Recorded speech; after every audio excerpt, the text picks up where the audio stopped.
Bonsoir, nous sommes le lundi 15 février. Merci de nous retrouver pour cette nouvelle édition du 7-8, le journal, comme chaque jour, votre actualité locale, entourée de nos invités, mais également des journalistes de la rédaction. Tout de suite, on commence avec les titres de cette édition. Jabra, entreprise spécialisée dans l'audio, installe ses bureaux à Elancourt. Présente sur 50 ans en Yvelines depuis maintenant plus de 20 ans, la société de plus de 20 salariés a inauguré un nouveau site dans le parc d'affaires d'Omega Park. Le premier réseau d'autostop dans les Yvelines va être officiellement lancé dès le 9 avril. Concept, explication, pour nous en parler en plateau, Armel Pitois, président de Pouce d'Yvelines. Et enfin, le groupe Accords & Âmes est né il y a 20 ans. Leur credo, faire découvrir au public les classiques revisités. Quand ils ne sont pas invités sur France 2 par Jean-François Ziguel, ils parcourent l'Europe. Ils étaient en concert ce samedi à Buc Rencontre.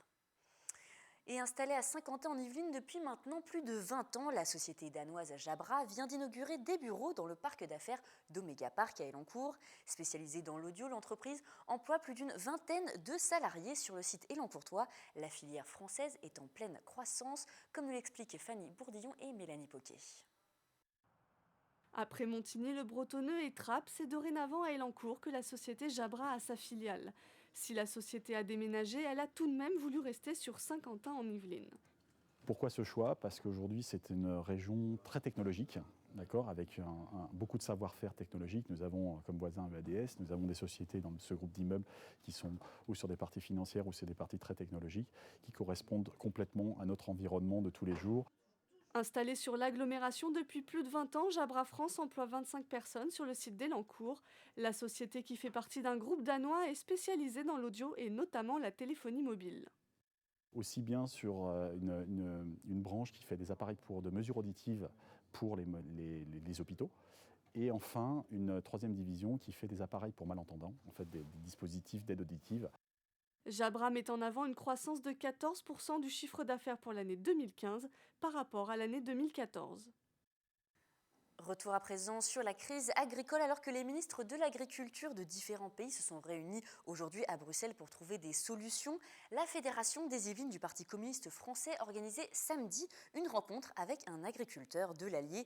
Comment mettre en place une économie sociale et solidaire, comment améliorer la situation des agriculteurs et des producteurs. Ce sont les différents points qui ont été développés lors de ce débat. Les précisions avec Camille Lambert. Crise agricole et économie sociale, deux thèmes au centre des discussions samedi 13 février à Trappes. La Fédération des Yvelines du Parti communiste français a organisé un débat dans ses locaux. Le responsable du syndicat paysan MODEF du département de l'Allier a fait le déplacement pour témoigner de ses difficultés. Là, on développe, on explique toute la problématique du monde agricole, telle qu'elle est aujourd'hui. Donc aux consommateurs. Ça permet de se rapprocher, je dirais, entre agriculteurs et consommateurs, entre producteurs et consommateurs. L'objectif de cette rencontre, trouver des solutions afin d'améliorer la situation des agriculteurs, fixer des prix rémunérateurs, mais aussi privilégier les filières courtes pour supprimer les intermédiaires et les marges de la grande distribution, des pistes développées auprès des consommateurs par le Parti communiste. Pour sensibiliser la population, donc parfois au travers de réseaux qu'on connaît, parfois en distribuant des tracts pour informer, et donc les gens sont venus et se sont montrés intéressés, qui sont très contents d'avoir une viande de qualité et en même temps de rencontrer l'agriculteur. C'est pour eux un gage de traçabilité et de sérieux. Une initiative où le producteur serait lui aussi gagnant. En 2014, 30% des agriculteurs de l'Allier avaient une situation financière critique. Aujourd'hui, il serait 40%.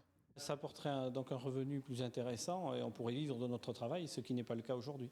Il y en a beaucoup de gens qui ont des trésoreries négatives et qui peinent de plus en plus à s'en sortir sur leur exploitation. Selon un rapport de l'Institut de veille sanitaire paru en 2013, environ 500 agriculteurs se sont donné la mort entre 2007 et 2009. Prochainement, la Fédération des Yvelines du Parti communiste français organisera des ventes directes avec des exploitants. Et nous vous en parlions au mois de septembre, le projet d'autostop sur le territoire yvelinois avec Pouce d'Yvelines. Depuis 5 mois, cette initiative a bien évolué et va être officiellement lancée le 9 avril prochain. Pour nous en parler ce soir en plateau avec nous, Armel Pitois, président de l'association Pouce d'Yvelines. Bonsoir. Bonsoir. Merci d'être avec nous. Alors justement, tout d'abord le réseau, est-ce qu'on pourrait expliquer le réseau d'autostop Pouce d'Yvelines? Qu'est-ce que c'est? En quoi ça consiste? Alors, Pouce d'Yvelines, le but est de dupliquer un dispositif qui existe en fait du côté de Moissac, pas très loin de Montauban. Et c'est sur le principe, c'est de l'autostop organisé. Alors par rapport à de l'autostop classique, les gens en fait vont s'inscrire, aussi bien les conducteurs que les passagers vont s'inscrire à l'association. Et en échange de quoi, ils auront un kit conducteur et passager qui comportera en fait un macaron, un petit badge à mettre comme une vignette sur le pare-brise de l'auto. Et en plus de ça, on travaille avec les collectivités pour rajouter en fait des arrêts sécurisés sur la voirie. Donc c'est sécurisé dans le sens où, de plus, les gens, en fait, quand ils s'inscrivent, ils laissent une pièce d'identité.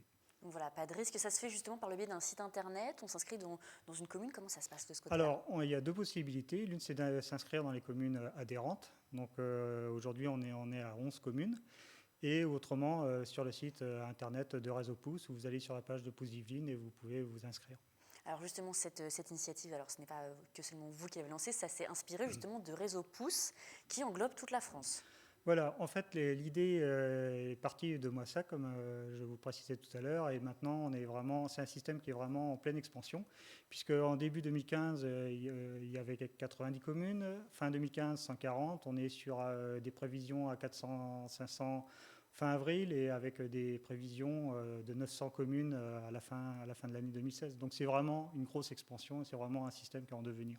Donc vous-même, vous êtes en lien justement avec les autres communes en France qui organisent, qui sont du réseau Pouce. Vous avez des retours positifs. Quels sont un peu les échanges qui vous font remonter? Alors les échanges, justement, nous étions en formation avec d'autres personnes en fait, de l'Île-de-France, puisque le parc naturel du Gâtinais souhaite aussi lancer ce dispositif en septembre.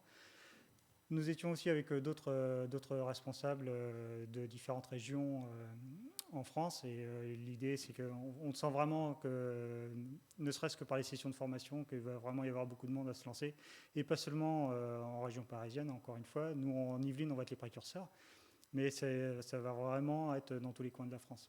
Parce qu'en Ile-de-France, il n'y a que dans les Yvelines que justement le réseau Pouce, ce moyen de se déplacer est lancé. Oui, c'est une grande première. C'est une grande première, c'est aussi une fierté. Quand on a lancé le sujet, en fait, on a d'abord voulu s'assurer qu'on était bien légitime à le faire.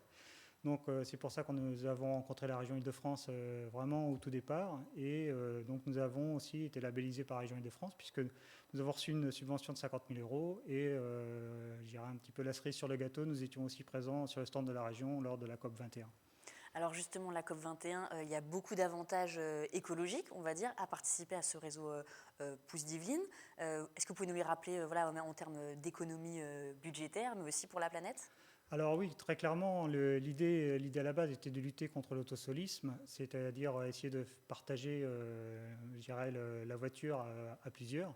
Donc là, nous sommes dans le cadre vraiment d'un covoiturage de proximité sur de petites distances et qui va rendre service à des gens qui n'ont pas forcément accès à la mobilité. Je pense notamment aux lycéens. Je pense aux gens où il n'y a qu'une voiture par foyer. Alors c'est vrai que dans les Yvelines, c'est peut-être un petit peu plus rare, mais quoique on a vraiment des disparités suivant les communes et suivant les parties du département. Et puis, ma foi, c'est pour les gens qui n'ont, quelles que soient leurs conditions, qui n'ont pas accès à la voiture ou qui ne veulent pas conduire, c'est vraiment une opportunité. Alors on le rappelle, c'est complètement gratuit. L'initiative va bientôt être mise en place donc à partir du 9 avril.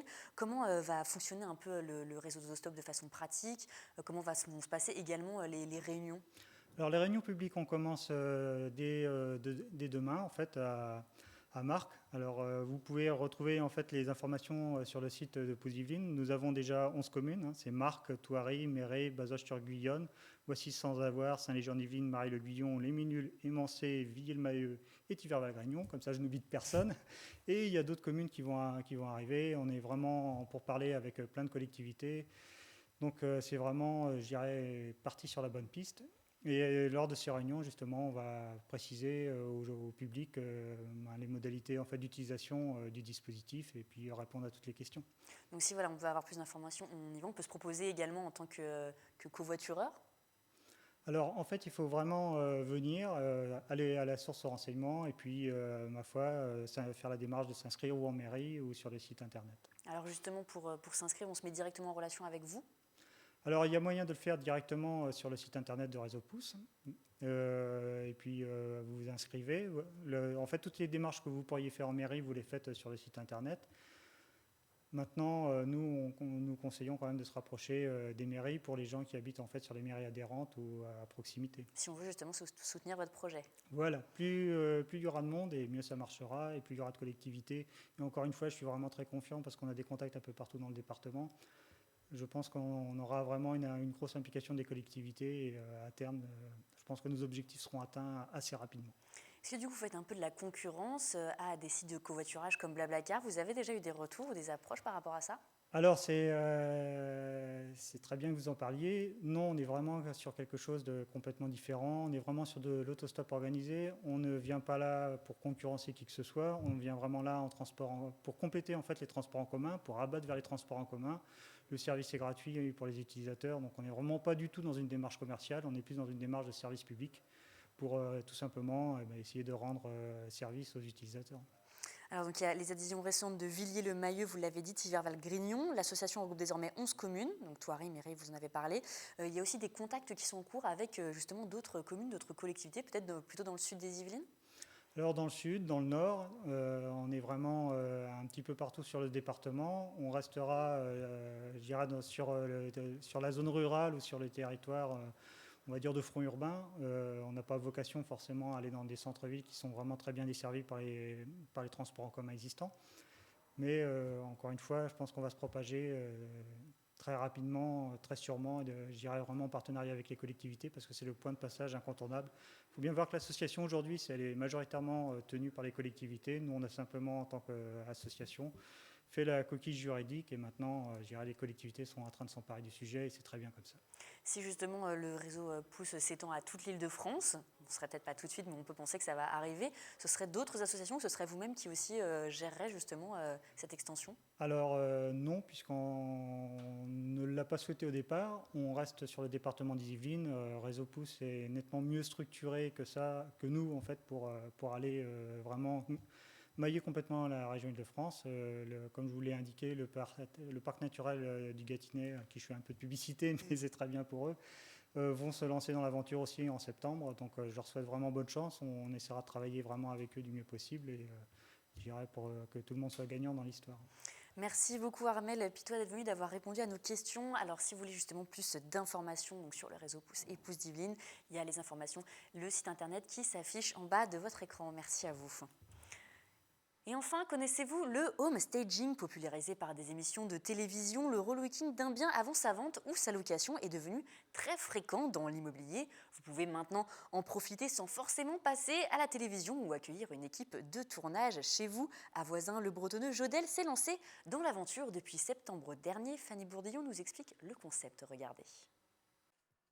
Jodel a travaillé 8 ans dans l'immobilier. Aujourd'hui, elle se lance dans le home staging qui permet de mettre en valeur un bien.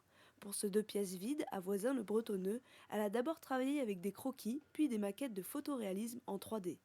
Là, on est sur un local qui était anciennement un local commercial, qui est situé donc dans une zone de commerce. Donc là, c'est de la mise en scène, voilà, proposer des vues de la cuisine sur le salon, comment est-ce qu'il pourra agencer son salon et rendre l'espace plus chaleureux.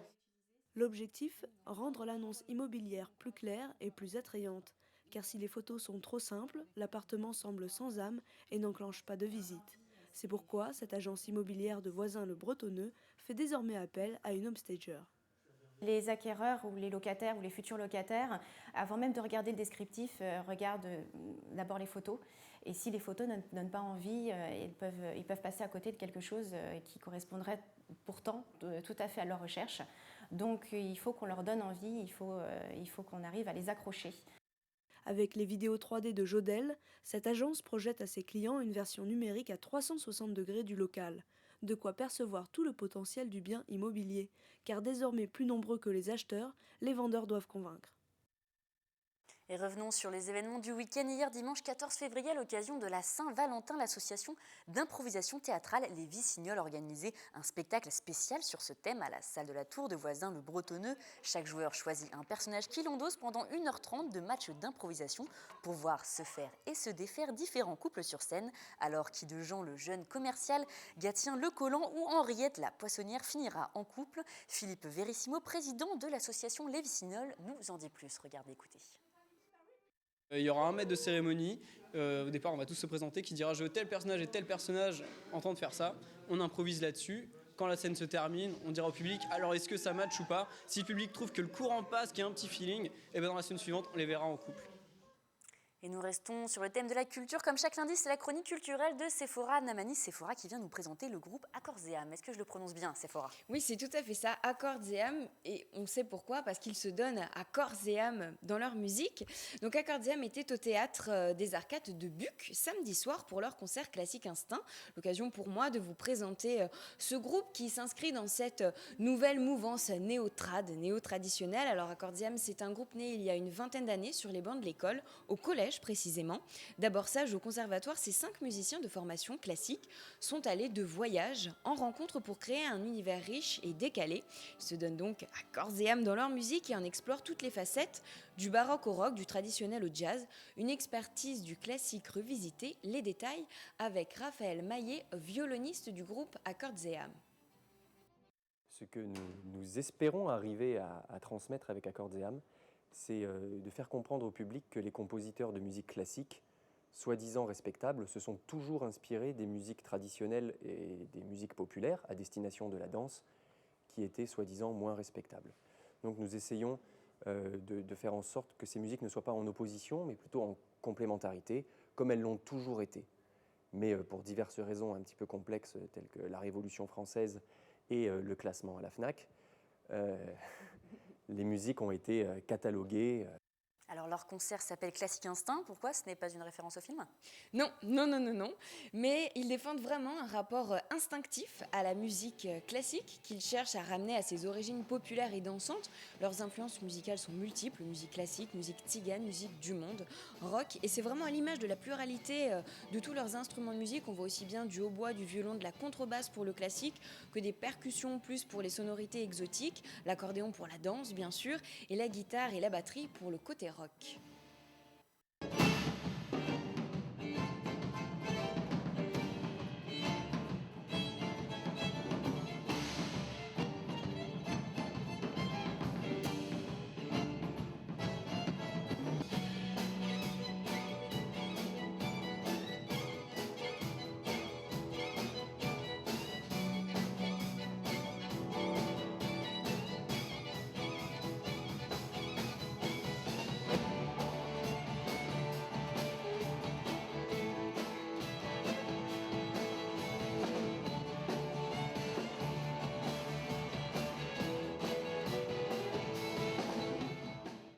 Alors on aura reconnu au tout début la musique de Pirates des Caraïbes. Leur dernier album s'appelle Symphonie.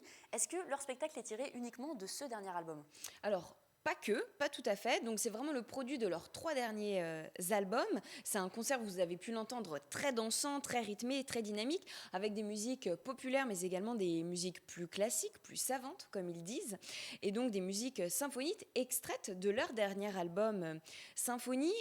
Symphonie qui est un travail autour des compositions du compositeur Dvorak, qui fraîchement immigré à New York en 1893, va entourer de toutes les influences très cosmopolites de cette ville, créer l'une des premières œuvres symphoniques, Symphonie d'un nouveau monde, à mêler justement des influences très éclectiques.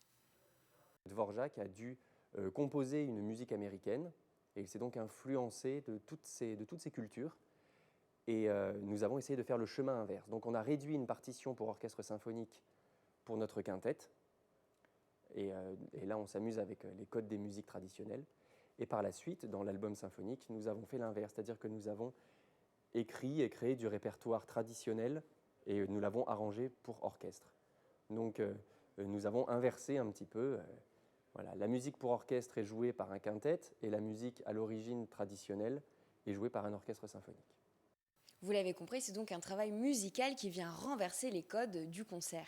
Alors Accords et âmes écume les festivals dans toute l'Europe, la France, la Belgique, la Hollande, ou encore l'Allemagne, l'Angleterre, il y a la Hongrie, la Portugal, bref, ils vont partout. Ils jouent dans des grands théâtres français, comme par exemple à Vesoul, Angers, Nancy ou encore au Théâtre du Châtelet. Est-ce qu'ils vont repasser par les Yvelines prochainement, Sephora? Oui, prochainement oui, on pourra les retrouver fin avril où ils s'associeront à l'orchestre de l'agglomération du Grand Parc de Versailles pour un concert de musique de film, un peu comme l'extrait extraits qu'on a pu voir.